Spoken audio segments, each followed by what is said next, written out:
منطق وبيان عربية القلب।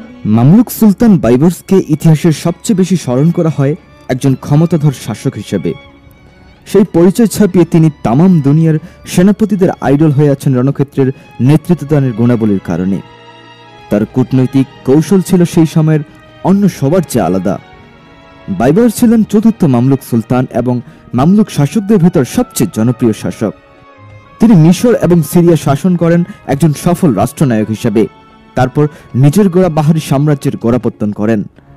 একজন সুলতান হিসেবে সাফল্যের সর্বোচ্চ চূড়ায় পৌঁছানো তার জন্য কখনই সহজসাধ্য ছিল না। একজন কৃতদাস থেকে সিংহাসনের অধিপতি হওয়ার পেছনে ছিল আকাশ ছোঁয়া স্বপ্নের বীজ আর একটু একটু করে নিজেকে প্রস্তুত করার কঠিন অধ্যাবসায়। লড়েছেন ক্রুসেডারদের বিরুদ্ধে, তলোয়ার তুলে নিয়েছিলেন বুডাপেস্টের ত্রাস মঙ্গল বধের গল্প রচনা করতে। আজ আমরা বাইবার্সের কৃতদাস থেকে সুলতান হওয়ার গল্প শুনব। সুপ্রিয় দর্শক মণ্ডলী, আপনি যদি আমাদের চ্যানেলটিকে এখনো সাবস্ক্রাইব করে না থাকেন তাহলে এখনই পাশে থাকা লাল সাবস্ক্রাইব বাটনটি ক্লিক করে বেল বাটনটি অন করে দিন। তো চলুন শুনে আসা যাক সুলতান বাইবার্স কিভাবে মঙ্গল আর ক্রুসেডারদের আধিপত্য সকল অহংকারকে ধুলোয় মিশিয়ে দিয়েছিলেন।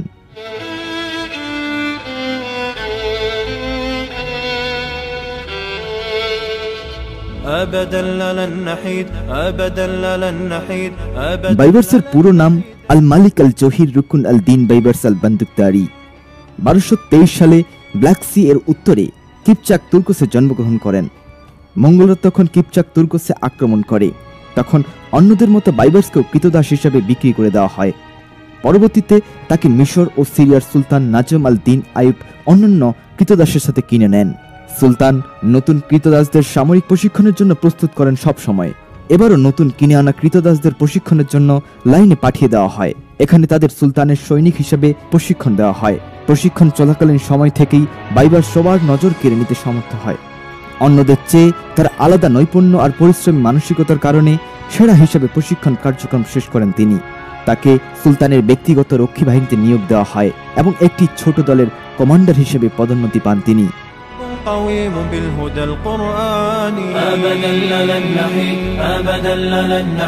1249 সালে ফ্রান্সের রাজা লুইস মিশরের নবম ক্রুসেডের সূচনা করেন।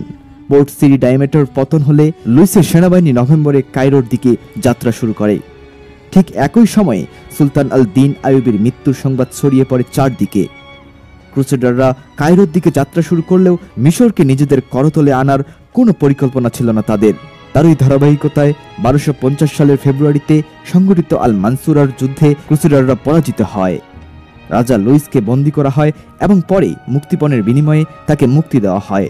এই যুদ্ধে ক্রুসেডারদের বিপক্ষের অন্যতম কমান্ডার ছিলেন বাইবার্স। এটি তার জন্য কমান্ডার হিসেবে দায়িত্ব পাওয়ার পরেই একটি বড় বিজয়। আল দিন আইয়ুবী ছিলেন আইয়ুবী সাম্রাজ্যের শেষ যোগ্যতম শাসক, যিনি সফলভাবে মিশর এবং সিরিয়া শাসন করতে পেরেছেন। পরবর্তীতে তার স্থলাভিষিক্ত হন আল মুহাজ্জিম তুরান শাহ, যদিও তিনি কিছুদিনের ভেতর মামলুকদের হাতে নিহত হন। যোগ্যতম শাসকদের অভাবে এখানে আইয়ুবী সাম্রাজ্যের পতন ঘটে এবং শাসন ক্ষমতা চলে যায় মামলুকদের হাতে। মামলুক সালতানাতের প্রথম সুলতান হন আইবেক। সুলতান আইবেকের সাথে বাইবার্সের পূর্ব শত্রুতা ছিল, যার জেরে তিনি সহ তার অনুগত বাহিনী নিয়ে সিরিয়ায় গা ঢাকা দেন এবং বেশ কিছু বছর এভাবেই কাটান। 1260 সালে মামলুকদের তৃতীয় সুলতান কুতুজের আমন্ত্রণে বাইবার্স আবার মিশর গমন করেন। তাকে স্থপদে বহাল করা হয় এবং তার বাহিনীর থাকার জন্য একটি গ্রাম বরাদ্দ দেওয়া হয়। ঠিক সেই সময় মঙ্গলরাও মিশর আক্রমণের প্রস্তুতি নিচ্ছিল। সেই সময়ের দুই শক্তিধর যোদ্ধা জাতি পরস্পর মুখোমুখি হয় প্যালেস্টাইনের হিজরিল উপত্যকায়, ইতিহাসে যা আইন জালুতের যুদ্ধ নামে পরিচিত। এই যুদ্ধে বাইবার্স মামলুকদের কমান্ডার হিসেবে নিয়োজিত ছিলেন এবং পুরো যুদ্ধ জুড়ে তার অসাধারণ নেতৃত্ব গুণ সকলের নজর কেড়ে নেয়। বড় বড় মঙ্গল নেতাদের সেদিন নির্মমভাবে হত্যা করা হয়। যুদ্ধ জয়ের পুরস্কার হিসেবে বাইবার্স সিরিয়ার আলেপ্পো উপহার হিসেবে চেয়েছিলেন, কিন্তু সুলতান এতে রাজি ছিলেন না। মামলুক সুলতান কুতুজ মঙ্গলদের বিরুদ্ধে এই বিজয়ের স্বাদ উপভোগ করতে পারেননি। ফেরার পথে বাইবার্সের কথিত একদল আততায়ীর হাতে তার করুণ মৃত্যু ঘটে।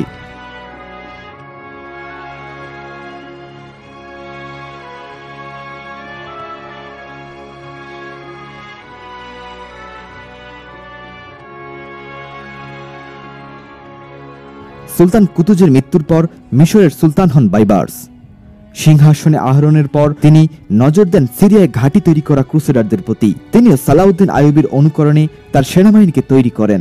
1265 থেকে 71 সাল পর্যন্ত দীর্ঘ সময়কাল জুড়ে সিরিয়ায় ক্রুসেডারদের বিরুদ্ধে যুদ্ধ পরিচালনা করেন তিনি। ফলে এসব অঞ্চলে দীর্ঘ সময় ধরে থাকা ক্রুসেডাররা ভেতর থেকে দুর্বল ও নেতৃত্বহীন হয়ে পড়ে। 1266 সালের জুলাইয়ে বাইবার্স সাফেদ অবরোধ করেন। নাইট টেম্পলার গ্যারিসন হার স্বীকার করে নিলে সাফেদ মামলুকদের অধিকারে চলে আসে। এই 2 বছর জাপ্পা অভিমুখে সেনাবাহিনী পাঠালে সেটাও বিনা বাধায় জয় করে নেয় তারা। ক্রুসেডারদের বিরুদ্ধে বাইবার্সের সবচেয়ে বড় বিজয় ছিল আন্তিওচের দখল নেওয়া। এই অঞ্চলকে কেন্দ্র করে বহু আগে থেকে মুসলিম এবং ক্রুসেডাররা একে অপরের উপর প্রভাব বিস্তার করে আসছে। ক্রুসেডারদের সাথে লড়াই চালিয়ে যাওয়ার পাশাপাশি বাইবার্স আর্মেনিয়ান, খ্রিস্টান এবং মঙ্গলদের বিরুদ্ধেও দফায় দফায় সামরিক অভিযান পরিচালনা করেন এবং তাতে সফল হন। এসব অভিযান মামলুকদের শক্তি সামর্থ্যকে বাড়িয়ে দিচ্ছিল বহুগুণ। এককালের প্রতাপশালী মঙ্গল বাহিনী আর মুসলিম বিশ্বকে কোণঠাসা করে ফেলা ক্রুসেডাররা বাইবার্সের দোরগোড়ায় এসে যেন নিভে যাচ্ছিল একের পর এক। তারা তাদের আগের জৌলস আর কখনো ফিরে পায়নি। ইসলামী সভ্যতা নিরাপত্তা পেয়ে আবারও যেন তাদের ডালপালা মেলতে শুরু করে এবং নতুন করে পরাশক্তি হওয়ার পেছনে হাত বাড়ায়। যেখানে একসময় চতুর্থমুখী আক্রমণে মুসলিমরা দিশেহারা হয়ে পড়েছিল, ঠিক তখনই নিজের বাহু মেলে ধরে মুসলিমদের হারানো সম্মান ফেরাতে শুরু করে রুকনুদ্দিন বাইবার্স। সমরে সুলতান বাইবার্স ধারাবাহিকভাবে নেতৃত্ব গুণে মুগ্ধতা ছড়াতে থাকেন। তার নেতৃত্ব দানের বাইরেও আরও একটি গুণ ছিল। কূটনৈতিকভাবে সফল বাইবার্স বিশাল বাইজেন্টাইন সাম্রাজ্যের সাথে সুসম্পর্ক তৈরি করে তারই প্রমাণ দেন। বাইজেন্টাইন বসফরাস দিয়ে নৌপথে মিশরীয়দের পণ্য আমদানি রপ্তানির সুযোগ করে দেয়।